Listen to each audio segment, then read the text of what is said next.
नाज़रीन अस्सलाम वालेकुम। खुली बात आसिफ शर्मिला के साथ प्रोग्राम लेकर हाजिर खिदमत हूँ। नाज़रीन, आज जो हम बात करेंगे वो बात करेंगे हम ईद उल ज़ुहा के हवाले से। ईद कुर्बा, ईद उल ज़ुहा पर दुनिया के तमाम मुसलमान सुन्नत इब्राहिमी अदा करते हैं और जानवरों की कुर्बानी करते हैं, जो एक फरीज़ा भी है। ईद उल ज़ुहा पर एक अंदाजे के मुताबिक 4 से 5 खरब रुपए से ज़्यादा का मवेशियों का कारोबार होता है। तकरीबन 23 अरब रुपए कस्साब मजदूरी के तौर पर कमाते हैं। 3 अरब रुपए से ज़्यादा 3 अरब रुपए से ज़्यादा कारोबार जो होता है इसका, उसमें मुख्तलिफ लोग जैसे कि चारे वाले हैं और मुख्तलिफ जो गाय भैंसे बकरे, इनके लिए जो वहाँ से सामान लिया जाता है, तकरीबन 3 अरब रुपए वो लोग कमाते हैं। पाकिस्तानी कारोबार की दुनिया में सबसे बड़ा कारोबार ईद उल ज़ुहा यानी कि बकरीद पर होता है। देहातिये जो होते हैं, जो गांव से, पंजाब से, इंटीरियर सिंध से और दूसरे सूबों से, वो अपने जानवर यहाँ लेकर आते हैं और उनको अच्छी कीमत भी मिलती है उन जानवरों की। अरबों रुपए गाड़ियों के किराए में कमाते हैं लोग कि जानवर दीगर सूबों से जब वो कराची लेकर आते हैं या कराची से कहीं और वो जानवर जब ख़रीद के जब आदमी लेकर जाता है तो तकरीबन करोड़ों रुपए इसमें भी जो होते हैं लोग कमाते हैं गाड़ी की मद में। अरबों रुपए का कारोबार होता है, खरबों रुपए का ये कारोबार होता है। और उसके अलावा जो खालें होती हैं उनका भी एक कारोबार होता है और तकरीबन एक अंदाजे के मुताबिक इसमें भी खरबों रुपए की खालें फ़रोख्त की जाती हैं, जिससे फैक्ट्रियां चलती हैं, कारखाने चलते हैं और इससे बहुत बड़ा एक काम चलता है, इंपोर्ट एक्सपोर्ट होती है। मवेशी मंडियां तो लगती हैं, तकरीबन हर सूबे में मंडियां लगती हैं और उन मंडियों से सरकारी ख़जाने में भी पैसा आता है। आज हम इस पे बात करेंगे। इसके अलावा जो अब दोबारा से हम सुन रहे हैं कि चौथी लहर आ रही है कोविड की, उसके हवाले से बात करेंगे। फिर अभी कुछ दिन पहले ऐलान हुआ है बल्दियाती इलेक्शन का, तो बल्दियाती इलेक्शंस के भी हवाले से हम बात करेंगे। इस वक्त जो हमारे मेहमान मौजूद हैं, हम आपका उनसे तारुफ करा दें। हमारे साथ मौजूद हैं सरमद अहमद सिद्दीकी साहब। अस्सलाम वालेकुम। आपका ताल्लुक़ है, आप रहनुमा हैं ऑल पाकिस्तान मुस्लिम लीग के यानी कि मुशर्रफ ग्रुप से आप ताल्लुक़ रखते हैं। मोहम्मद नदीम साहब senior executive human rights council of Pakistan से ताल्लुक़ रखते हैं। कैसे हैं नदीम साहब? और इसके साथ हमारे साथ डिस्ट्रिक्ट साउथ वाइस प्रेसिडेंट हैं जनाब मोहम्मद रिजवान साहब। रिजवान साहब कैसे हैं आप? आपको मैंने बताया, जैसा कि मैंने अपने इंट्रो में आपको बताया कि मवेशी का कारोबार बहुत ज़्यादा हमारे मुल्क में होता है, जिससे खरबों रुपए का कारोबार होता है। आप ये समझते हैं नदीम साहब, आपसे मेरा सवाल है, आप ये समझते हैं कि ये पैसा हुकूमती ख़जाने में जाता है, जो जगह दी जाती है, जो मवेशी जहाँ आते हैं, जो ज़मीन का होता है?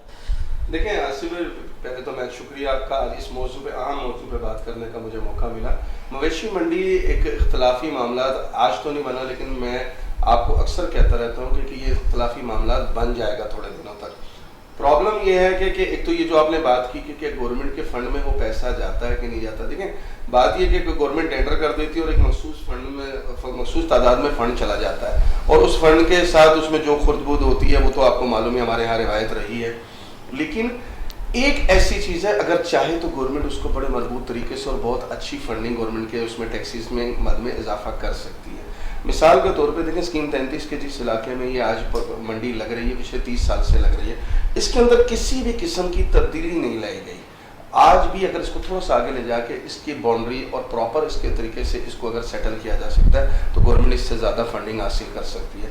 एक चीज़। और दूसरी बात ये कि जो मराद का मामला है, असल में मसला ये होता है कि हमारे यहाँ वही फरसुदा निज़ाम और फरसुदा तरीके से ही काम कर दिया जाता है।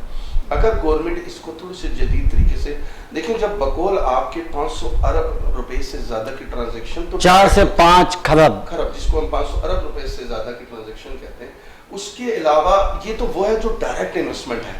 جو انڈائریکٹ اس کے ساتھ لوگ ملوث ہیں اور اس کے ساتھ روزگار ملوث ہیں، جس طرح آپ نے ٹرانسپورٹیشن کا کہا، وہاں مزید منڈیوں کے اندر خریدار آتے ہیں، وہاں پہ ہوٹلنگ ہوتی ہے، وہاں پہ رہائش کے انتظامات ہوتے ہیں، پھر بینکنگ نظام کو اچھا پیسہ جو ٹرانزیکشن ہوتی ہے اس میں بینکنگ کا نظام ملوث ہو جاتا ہے، پانی ہے، بجلی ہے، بہت ساری چیزیں ہیں جس سے انسان کو وہاں روزگار کے ذریعے. صحیح بات ہے، آپ نے صحیح کہا کہ پانی ہے، بجلی ہے، بہت سی چیز ہے. رضوان صاحب آپ سے میرا سوال ہے، کیونکہ ظاہر ہے کہ آپ کو مارکیٹ کا بڑا پتہ ہے، تو یہ جو سبزی منڈی ہے یہاں لائٹ استعمال ہو رہی ہے، یہاں پہ کنڈا سسٹم بھی ہوگا یقیناً، اس کے علاوہ پارکنگ بھی ہوتی ہے جس کے بہت سے پیسے لیے جا رہے ہیں. یہاں تک سنا ہے کہ 2000 روپے گاڑی کے لیے جا رہے ہیں، اور کئی گروپ ہیں وہاں پہ جو کہ اس کا ٹھیکہ لیے ہوئے ہیں. اس حوالے سے بھی بہت سا پیسہ جا رہا ہے، تو کیا یہ قومی خزانے میں جاتا ہے یا کہ اپنے اپنے؟ دیکھیں، میں یہ سمجھتا ہوں کہ آج یہ آپ نے جو موضوع آپ نے جو منتخب کیا وہ بڑا زبردست ہے، مگر اس کو برداشت کون کر پائے گا پہلے تو یہ دیکھنا ہے. اس میں بہت سارے لوگ اس میں ملوث ہیں، جیسے بھائی جان نے بھی جو بات کہی ہے، جس طرف انہوں نے اشارہ کیا کہ فرسودانہ نظام ہے جو 30 سال سے یہ سارا چلتا رہا ہے. یہ ٹھیکہ اٹھا کون رہا ہے؟ پہلے تو یہ آپ پہلے نشاندہی کریں کہ ٹھیکہ کون اٹھاتا ہے. دینے والے بھی وہی لوگ ہیں، لینے والے بھی وہی لوگ ہیں. ہمیں پہلے ان کی نشاندہی کرنی چاہیے. اچھا، صرف یہ ایک ہی چیزوں میں آپ کو نہیں ملے گا، آپ کو ہر طریقے سے، جیسے بھی آپ نے ٹرانسپورٹیشن کا بھی آپ نے ذکر کیا، یہاں پر تمام لوگ انوالو ہیں، تمام اوپر سے لے کر نیچے تک انوالو ہوتا ہے. حکومتی ادارے اصل میں لوگ ان کو بول نہیں پاتے. آپ ابھی حکومت کے اگینسٹ آپ بات کرتے ہیں تو آپ کے لیے حکومتی مشینری آپ کے خلاف کھڑی ہو جاتی ہے. ابھی آپ ان جن کے بارے میں کہا جاتا تھا کہ جو کہتے تھے کہ یعنی حکومت کے نچلے، یعنی آپ یہ سمجھ لیں کہ اب کہہ لیں، آپ کسی اور نام سے آپ ان کو پکار لیں، آپ جیسے جو آپ سمجھ لیں کہ حکومت سے ہٹ کر بہت سارے ایسے ادارے جہاں پر نام لیتے ہوئے بھی لوگ گھبراتے، لوگ سوچتے ہیں کیا اس میں کیا ان کی انوالومنٹ نہیں ہے؟ لوگ بولے نا، آواز کیوں نہیں اٹھا پاتے؟ وہ بولے کہ وہ لوگ انوالو ہیں. دیکھیں میری بات سنیں، اس میں چارہ، جانور کا لانا، جانور کا اندر انٹر ہونا، یہ اتنی بڑی منڈی کا تیار ہو جانا، یہ ایسا نہیں ہے اس میں تمام لوگ اس میں انوالو ہیں. بڑی خوبصورت سی، بڑا خوبصورت بنایا ہوا ہے، قالین ہیں، بڑی اچھی لائٹنگ کی ہوئی ہے، اور باقاعدہ وہ اسٹال لاکھوں کے بک رہے ہیں. دیکھیں اس میں وہی تو کہنے کا مقصد ہے نا کہ بیسک جو ہے نا اس میں انوالومنٹ پہلے دیکھی جائے. یہ ایک بہت بڑا ایک فیشن بن چکا ہے. میری بات آپ سمجھ رہے ہیں کہ فیشن انڈسٹری بن چکی ہے، لوگ شوق سے وہاں پر جانا چاہتے ہیں.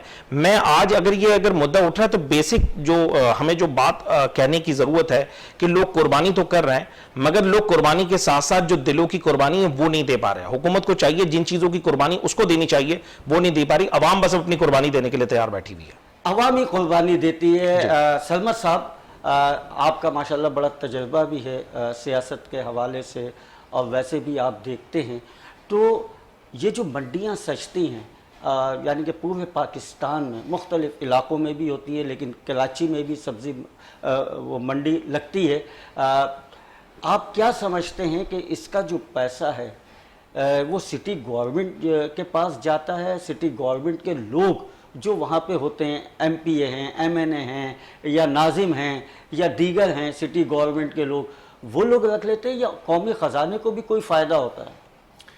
بسم اللہ الرحمن الرحیم. سب سے پہلے تو آصف بھائی کہ آپ کا بہت مشکور ہوں کہ آپ نے بڑا امپورٹنٹ یہ ٹاپک جو ہے وہ آج کے لیے سلیکٹ کیا عید الاضحیٰ کے حوالے سے. بات یہ ہے آصف بھائی کہ یہ جو منڈی ہے کراچی کی، یہ پوری ایشیا کی سب سے بڑی جو ہے وہ مویشی منڈی ہے، اور اس کو آج تک ان چیزوں کے جو ہے وہ مضمرات پر غور کرنا ہوگا کہ آج تک کیا وجہ ہے کہ بنیادی سہولت بھی ادھر موجود نہیں ہے. کل ایک ہلکی سی بارش ہوئی اور جانور سارے جو ہے وہ زمین میں دھس گئے، کیونکہ وہ زمین اتنی جو ہے وہ نرم ہے کہ وہ جانور جو ہے اس میں دس کے بیچارے وہ جانوروں کے لیے ایک اذیت بنی ہوئی ہے. اور کیا وجوہات ہیں کہ یہ جو ہے وہ جو منڈی ہے اس کے اندر جیسی ہی یہ منڈی لگتی ہے مافیا سرگرم ہو جاتے ہیں. پرسوں ایک سوشل میڈیا پہ ویڈیو وائرل ہوئی ہے کہ جی ریوو کے اندر اور ویگو کے اندر ڈالے ٹائپ کے جو ہے وہ گن مینز بٹھا کے لوگ جو ہے وہ پارکنگ کے علاوہ الگ الگ جو ہے وہ جو پھٹا کہلاتا ہے، ایک وہ جو پوری لیئر ہوتی ہے جس کے اوپر جانور کھڑے ہوتے ہیں، اس سے الگ الگ پیسے وصول کر رہے ہیں. کوئی چیک اینڈ بیلنس نہیں ہے. مویشی منڈی اس وقت موجود، موٹر سائیکلیں چوری ہو رہی ہیں. جی मवेशी मंडी इस वक्त बड़े जो मगरमच्छ हैं उनका ब्लैक पैसा वाइट करने का एक जरिया बना हुआ है और कुछ भी नहीं है। हुकूमत बात करती है टैक्स नेट में ला रहे हैं, एफबीआर गिरफ्तारियां करेगी। मैं इस हुकूमत को चैलेंज करता हूं कि आप पहले कराची में जो पार्किंग माफी है उसको तो टैक्स नेट में लिया है, मवेशी मंडी तो बहुत दूर की बात है।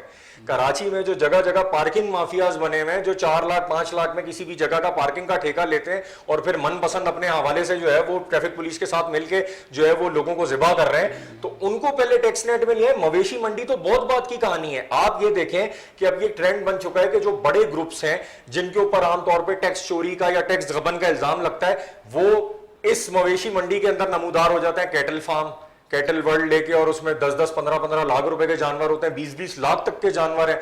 तो भाई ये कौन सी रियाकारी है, कुर्बानी है? आपने एक बात की तो ये अपनी करप्शन छुपाने का भी एक जरिया है। मैं तो समझता हूं कि इस वक्त जो मौजूदा कराची की मवेशी मंडी है वो एक तो जाहिर सी बात है इतनी वास्ट है, इतनी ज्यादा स्प्रेड हुई हुई है क्योंकि 4 करोड़ से ज्यादा की आबादी अगर जेन्युइन मर्दमशुमारी की जाए, ये कहते हैं 2.5 करोड़ 3 करोड़ तक के। मुस्तफा कमाल साहब ने भी अभी जो है वो बात की कि 3 करोड़ के आसपास। मैं नहीं समझता कराची के अंदर कई शहर आबाद हो गए अब तो कराची और जामशोरों में फर्क कितना रहा है। तो आप ये देखें कि इतनी बड़ी आबादी के साथ जब ये मवेशी मंडी लगाते हैं तो जो बड़े मगरमच्छ हैं उनको अपना ब्लैक पैसा वाइट करने का मौका मिल जाता है कि चेक एंड बैलेंस कुछ भी नहीं है। जितने जानवर आ रहे हैं सिंध से, पंजाब से, यहां पे कोई चेक एंड बैलेंस है? कितने का जानवर आ रहा है, कितने का बिक रहा है? बस उनको पैसे चाहिए, जो भी है बैठा हुआ बस उसको पैसे चाहिए। 500, 1000, 2000 जो ट्रक से मिल रहे हैं। आपने सही कहा, इस वक्त जानवरों की कीमतें आसमान से बातें कर रही हैं। एक गरीब आदमी एक छोटा सा दुम्बा या बकरा भी ला के कुर्बानी नहीं कर सकता, कीमतें इतनी ज़्यादा हैं। नदीम साहब, आप इस पे क्या कहेंगे कि इतनी कीमतें जो ज़्यादा हैं, जबकि ख़रीदने जाओ तो वो कहता है कि हम इसको ये खिलाते हैं, हम इसे पिस्ते खिलाते हैं, हम इसे बादाम खिलाते हैं, हम इसे दूध पिलाते हैं। तो इस हवाले से क्या कहेंगे आप? क्या कीमत इतनी हो जाती है जो लाखों में चली जाए? ये बात आपको भी समझनी चाहिए। पिस्ते बादाम से जानवर इतना फूलता नहीं है जितना इंजेक्शनों से फूलता है। वो जरूर कहते हैं कि पिस्ते बादाम, हाँ हो सकता है इंजेक्शन पे पिस्ता बादाम लिखा हुआ हो, उसके हिसाब से तो उन्होंने देखिए। अभी भाई ने एक बात लफ्ज कहा कि ये फैशन हो गया।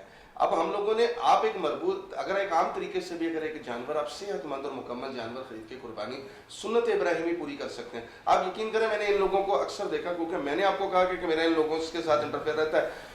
मैंने ऐसे जानवर देखे जिन्होंने 8-8, 10-10 लाख रुपए के जानवर लिए और सवाए चर्बी के और कुछ नहीं, और बीमारियों के अलावा उन्होंने कुछ नहीं समेटा। दूसरी बात, चूंकि ये बात को मैं यहाँ मुकम्मल करके अब एक बात में आपके वो बात मैं कहना रुक गया, क्योंकि हमारे साथ एक ताजिर इत्तेहाद के लोग भी बैठे हैं। मुझे एक बात बताइए आसिफ भाई, SOPs के वो काम जो SOPs पे अमल हमने करना था, सबसे पहले आपको एक ऐसी बात जो बताऊं जो बहुत आम है, वो ये कि स्कीम 33 के इस सराउंडिंग के अंदर ये अब इलाका आबादी के बीच में आ चुका है। इसको पिछले 3 साल से मैं शोर मचा रहा हूँ बाकायदगी से, लेकिन किसी प्लेट, क्योंकि उस टाइम काम चल रहा होता है, उसका मौसम होता है, तो लोग इसको थोड़ा सुन लेते हैं, लेकिन उसके बाद सब बोल। लेकिन इसके अलावा मंडी कहाँ लगे? मंडी देखिए, एक जगह तो होती है ना जो बड़ी मंडी होती है, लोगों को सहूलत मिल सके ताकि वो सुन्नत इब्राहिमी अदा करने के लिए वहाँ से जानवर खरीद सकें। 63 टाउन सराउंडिंग से आगे अगर आप थोड़ा सा आगे चले जाएं, और नहीं होता तो टूल प्लाजा से थोड़ा आगे हम एक अच्छी जगह हासिल कर सकते हैं जो अंदर 30 साल, 5 साल, 10 साल तक के लिए एक मेरा ख्याल में प्लान करना जायज़ है। अब स्कीम 33 उन इलाकों में जहाँ इस टाइम निगलेरिया की भी मसला होता है, फिर कांगो वायरस भी इन जानवरों से इंसानों ही की लगता है। और दूसरी बात ये, एक बात बताइए, ताजिर वाले बैठे हैं, मुझे सिर्फ ये बात बताइए, अगर एक दुकान के अंदर गेट के ऊपर 4 अफराद नजर आ जाते हैं तो उनके ऊपर 50-50 हज़ार रुपया जुर्माना करके चले जाते हैं। इन लोगों का जब मैं दुख, मेरे पास जब ये आके चीखते हैं कि नदीम साहब हम जाके उन इदारों को कैसे काउंटर करें जो हमारे, अगर जरा सा मास्क भी उतरा तो हम पे 50,000, जबकि मंडी के अंदर इस वक्त SOPs की वो खिलाफ वर्जी हो रही है, वो प्रॉब्लम्स हो रही है कि जिसका कोई कैलकुलेशन भी नहीं। वो तो अपनी जगह है, उसमें अभी हम थोड़ी देर में बात करेंगे, इस पे भी हम बात करेंगे, SOP के हवाले से भी हम बात करेंगे और वैक्सीन के हवाले से भी हम बात करेंगे। लेकिन मैं रिजवान साहब आपसे मालूम करना चाहता हूँ एक सवाल, लेकिन एक छोटा सा ब्रेक है, ब्रेक के बाद आएंगे, दोबारा अपनी गुफ्तगू का सिलसिला यहाँ से शुरू करेंगे। नाज़रीन, एक ब्रेक, कहीं मत जाइएगा, देखते रहिए, बस हम यूं गए और यूं वापस आए।